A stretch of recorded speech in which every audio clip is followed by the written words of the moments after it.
Yang kedua, berprasangka baik kepada Allah Subhanahu wa taala.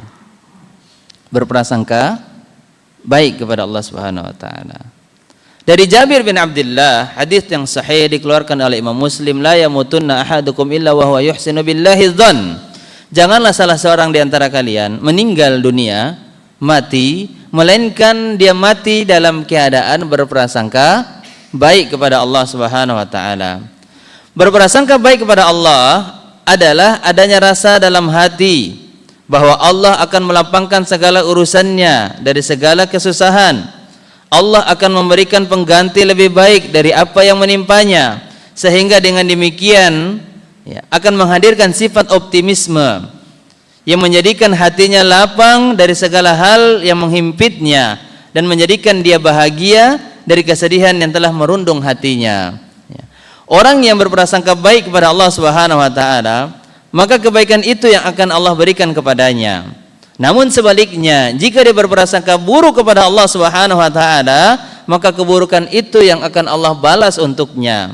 Dan ini diterangkan di dalam hadits qudsi yang dikeluarkan oleh Ibnu Hibban dari sahabat yang mulia Abu Hurairah radhiyallahu taala anhu. Rasulullah sallallahu alaihi wasallam bersabda, Allah Subhanahu wa taala berfirman, ini hadis qudsi. Hadis qudsi. Allah Subhanahu wa taala berfirman, ana 'inda dhanni 'abdi bi. Ana 'inda dhanni 'abdi bi. Sesungguhnya aku itu berdasarkan prasangka daripada hambaku. In dhanna bi khairan, kalau dia berprasangka baik kepadaku, maka kebaikan itu yang akan aku berikan kepadanya. Wa in dhanna syarran falahu, kalau sebaliknya dia berprasangka buruk kepadaku, maka keburukan itu pula lah yang akan Allah berikan untuk dirinya.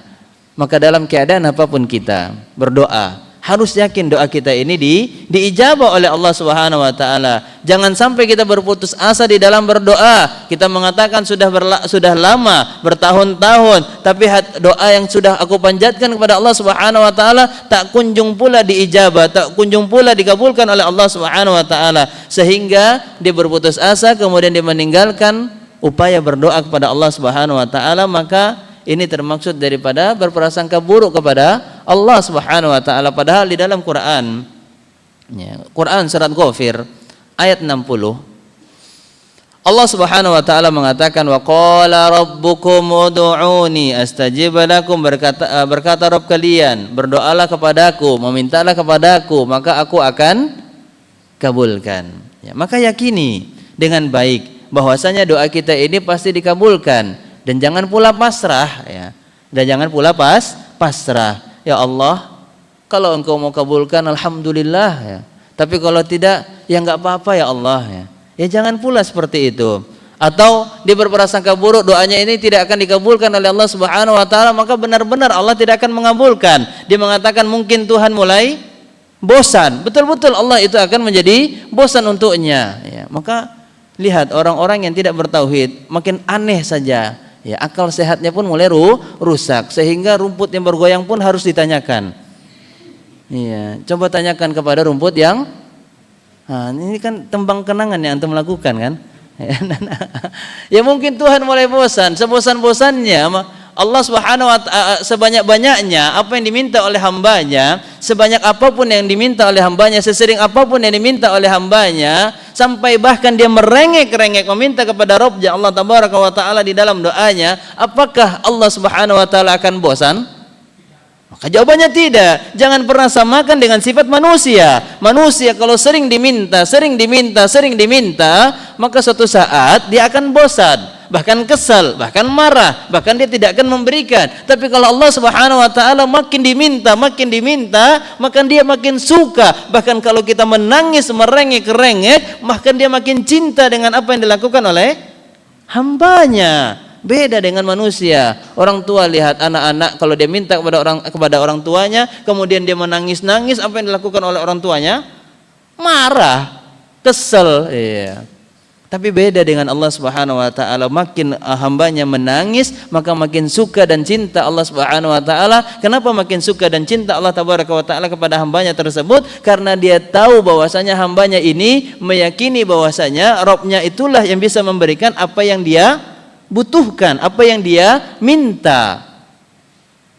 Maka jangan pernah kita berprasangka buruk kepada Allah Subhanahu wa taala ketika kita ditimpa musibah. Yang biasanya menjadikan hati kita sempit ini tatkala kita ditimpa musibah, ya. Maka yakinilah, ya, hadirkanlah kalimat-kalimat positif, ya. Kalimat-kalimat yang memberikan sugesti yang baik kepada kita. Kalimat-kalimat yang indah yang menjadikan kita itu menjadi berprasangka baik terus kepada Allah Subhanahu wa taala. Tatkala kita ditimpa musibah, hendaknya kita hadirkan kalimat bahwasanya musibah tersebut tidak akan melebihi daripada kemampuan diri kita. La yukallifullahu nafsan illa wus'aha. Ketika kita ditimpa musibah, kita yakini bahwasanya musibah tersebut ada kadarnya, ada masanya. Tidak mungkin dengan waktu yang lama Allah berikan kepada kita musibah.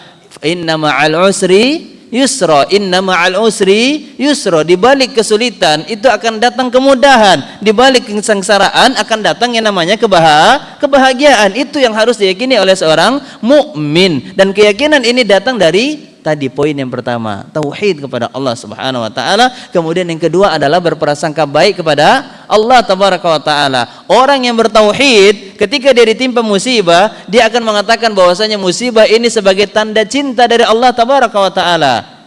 Dan ini yang disampaikan oleh Rasulullah sallallahu alaihi wasallam, innallaha idza habba qauman ibtalahum. Sesungguhnya Allah Subhanahu wa taala jika mencintai seorang hamba, jika mencintai sebuah kaum, suatu kaum, maka Allah akan mengujinya, mengujinya. Kalau dia ridho, maka keridhaan yang akan Allah berikan. Tapi ketika dia diuji, dia tidak ridho, maka ketidakridhoan itu pula yang akan Allah berikan kepadanya.